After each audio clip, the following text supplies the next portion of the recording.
नमस्कार, आओ पढ़े चैनल में आप सबका हार्दिक अभिनंदन। मैं हिंदी मेंटर डॉक्टर प्रवीण कुमार शर्मा आज आपके सामने कक्षा 12 आरोह पाठ्य पुस्तक पाठ संख्या 18 श्रम विभाजन और जाति प्रथा डॉक्टर भीमराव अंबेडकर के द्वारा लिखा गया यह अध्याय है, उसके बारे में विमर्श किया जाएगा। यह पाठ जातिवाद के आधार पर की जाने वाली जो असमानताएं हैं उसका तार्किक विरोध करता है। एक एक तर्क के द्वारा व अकाट्य तर्क के द्वारा उसका विरोध करता है। तो इसका सार निम्नलिखित प्रसंगों के द्वारा है। जाति प्रथा श्रमिक विभाजन की दोषी है। इस युग में भी कुछ लोग जातिवाद के समर्थक हैं। वे मानते हैं कि कार्य कुशलता के आधार पर श्रम विभाजन आवश्यक है, परंतु इसमें आपत्ति इस बात की है कि जातिवाद श्रम विभाजन के साथ साथ श्रमिक विभाजन भी करता है। श्रम विभाजन तो करता ही है, साथ साथ में श्रमिकों को भी बांट देता है। किसी भी सभ्य समाज में श्रम विभाजन आवश्यक है, परंतु भारत की जाति प्रथा श्रमिकों का अस्वाभाविक विभाजन भी करती है और इन वर्गों के आधार पर एक दूसरे को ऊंच या नीच करार देती है। श्रम विभाजन के आधार पर उनको ऊपर और नीचे का दर्जा दिया जाता है। जाति प्रथा को यदि श्रम विभाजन मान लिया जाए तो भी यह मनुष्य की रुचि पर आधारित नहीं है। सक्षम समाज को चाहिए कि वह व्यक्तियों को अपनी रुचि के अनुसार पैसा चुनने के योग्य बनाए। इसके विपरीत जाति प्रथा मनुष्य को माता पिता के सामाजिक स्तर के अनुसार पैसा अपनाने के लिए मजबूर करती है। माता पिता का जो सामाजिक स्तर है उसके आधार पर व्यवसाय चुनने की इजाजत देती है या उसके लिए मजबूर किया जाता है। अब भूखमरी और बेरोजगारी का कारण। जाति प्रथा मनुष्य को जीवन भर एक ही पैसे के साथ में बांधे रखने के लिए दोषी है। इसके कारण यदि किसी उद्योग धंधे या तकनीक में परिवर्तन हो जाए तो लोग भूखों मरने लगते हैं। यह स्थिति भूखमरी की आ जाती है। हिंदू समाज में पैसा बदलने की, पैसा का मतलब होता है व्यवसाय, पैसा बदलने की अनुमति न होने के कारण कई बार बेरोजगारी की समस्या भी सामने आ जाती है।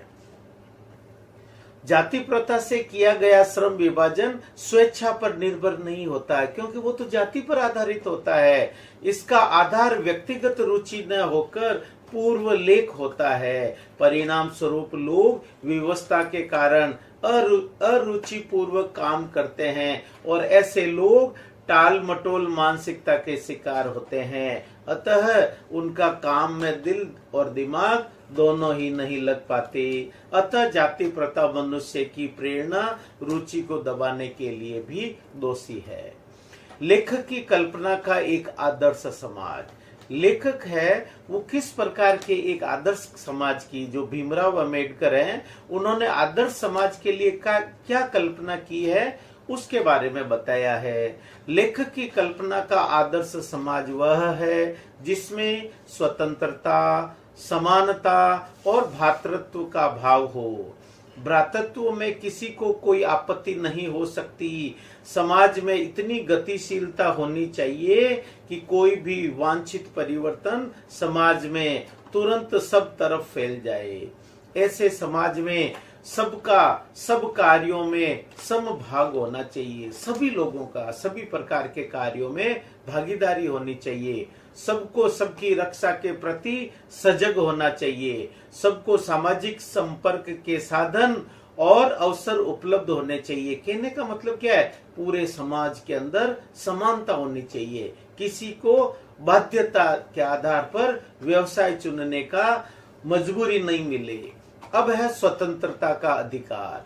आवागमन, जीवन तथा शारीरिक सुरक्षा की स्वतंत्रता का विरोध कोई नहीं करता। संपत्ति रखने, जीविकोपार्जन के औजार तथा सामान रखने के अधिकार पर भी किसी को कोई आपत्ति नहीं, परंतु मनुष्य के लक्षण और प्रभावशाली प्रयोग की स्वतंत्रता देने के अधिकार के लिए लोग तैयार नहीं होते।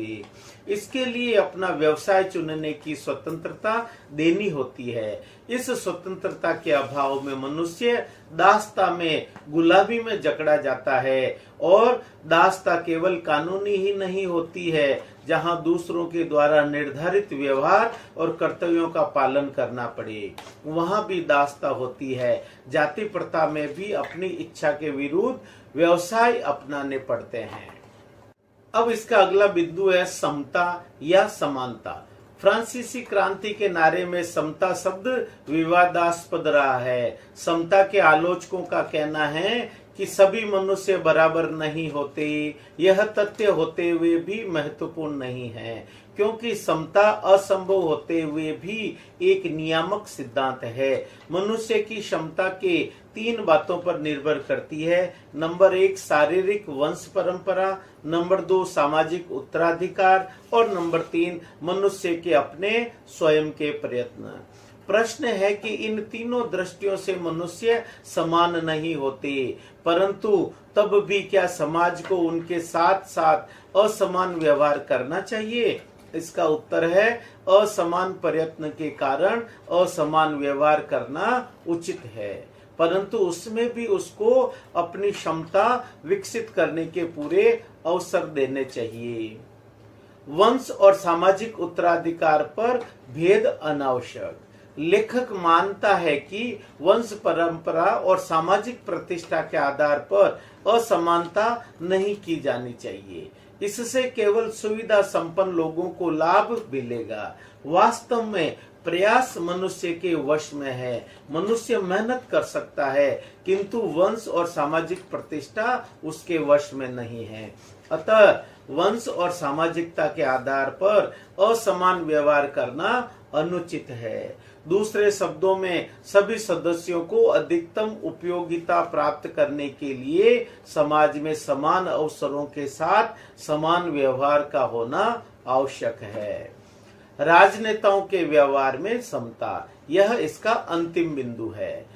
एक राजनेता का बहुत बड़ी जनसंख्या से पाला पड़ता है। उसका वास्ता बहुत बड़ी जनसंख्या के साथ होता है, परंतु उसके पास सबके बारे में जानने का, उसकी अलग अलग आवश्यकताओं और क्षमताओं के बारे में जानने का अवसर नहीं होता।